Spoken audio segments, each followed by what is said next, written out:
Salam damai sejahtera. Selamat pagi, apa kabar hari ini? Saya berharap kita semua dalam keadaan sehat dan selalu bersyukur.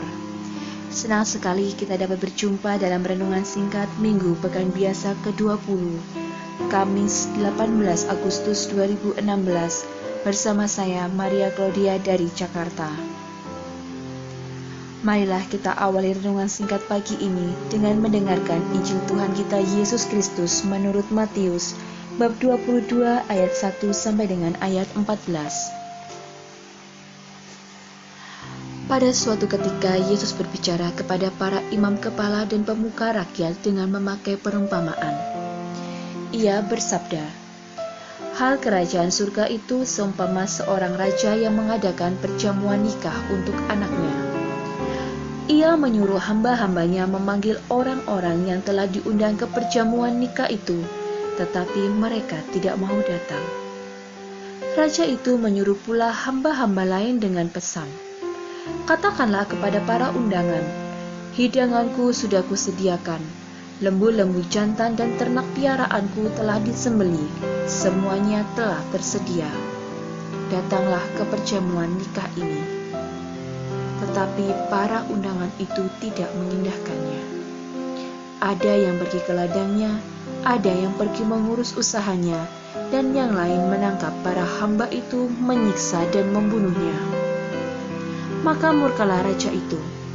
Ia lalu menyuruh pasukannya ke sana untuk membinasakan pembunuh-pembunuh itu dan membakar kota mereka. Kemudian ia berkata kepada para hamba, 'Kita telah tersedia, tetapi yang diundang tidak layak untuk itu. Sebab itu, pergilah ke persimpangan-persimpangan jalan, dan undanglah setiap orang yang kalian jumpai di sana ke perjamuan nikah ini.' Maka pergilah para hamba dan mereka mengumpulkan semua orang yang dijumpainya di jalan-jalan, orang jahat dan orang-orang baik, sehingga penuhlah ruangan perjamuan nikah itu dengan tamu. Ketika raja masuk hendak menemui para tamu, ia melihat seorang tamu yang tidak berpakaian pesta. Ia berkata kepadanya, 'Hai saudara, bagaimana saudara masuk tanpa berpakaian pesta?' Tetapi orang itu diam saja. Maka raja lalu berkata kepada para hamba, 'Ikatlah kaki dan tangannya, dan campakkanlah orang itu ke dalam kegelapan yang paling gelap. Di sana akan ada ratap dan gertak gigi. Sebab banyak yang dipanggil, tetapi sedikit yang dipilih.' Demikianlah Injil Tuhan. Terpujilah Kristus.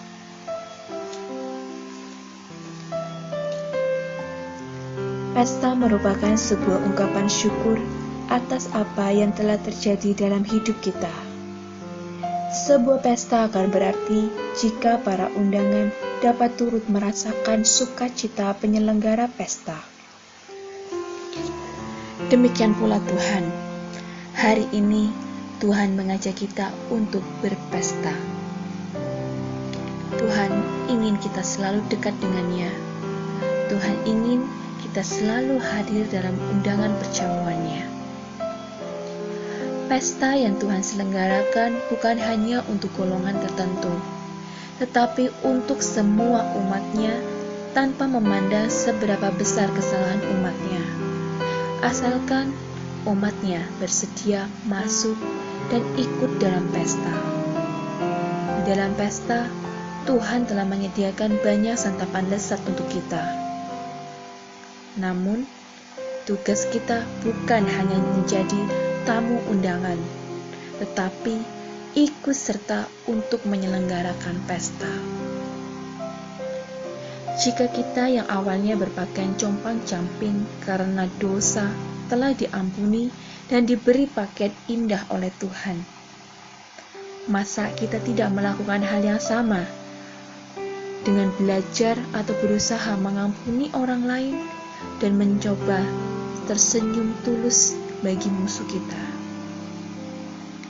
Jika kita yang awalnya kelaparan karena kerakusan dan egoisme diri telah diampuni, diterima Tuhan, dan diberi santapan lezat oleh Tuhan, masa kita tidak mau berusaha atau belajar memberikan santapan atau sedikit rezeki kita bagi orang yang membutuhkan.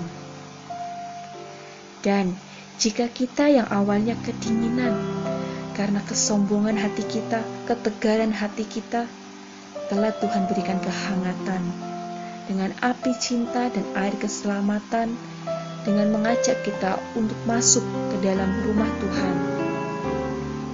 Masa kita tidak mau belajar untuk menggandeng tangan orang atau sesama yang berkesusahan? Suatu pesta pasti meriah jika semua tamu bahagia. Tuhan mengundang kita ke rumahnya untuk berpesta bersamanya. Bukan hanya Tuhan dengan kita, tapi Tuhan, kita, dan sesama kita. Akankah kita menolak ajakan itu? Akankah kita hanya mementingkan diri kita sendiri untuk berpesta dengan Tuhan? Atau akankah kita mengajak sesama kita yang lain untuk ikut dalam pesta yang Tuhan selenggarakan, agar kita semua dapat bersama-sama dengan Tuhan berpesta dalam rumah-Nya? Saat kita telah mengikuti pesta dan pesta telah selesai, tugas kita adalah memberikan sukacita bagi orang-orang di sekeliling kita yang belum merasakan sukacita yang kita rasakan, dan setia akan perkataan dan sabda Tuhan. Ya Tuhan, terima kasih atas segala undangan yang Engkau berikan kepadaku dan kepada kami semua. Semoga kami selalu tanggap atas undangan-Mu dan kami mau membuka diri terhadap semua kasih dan karunia-Mu. Amin.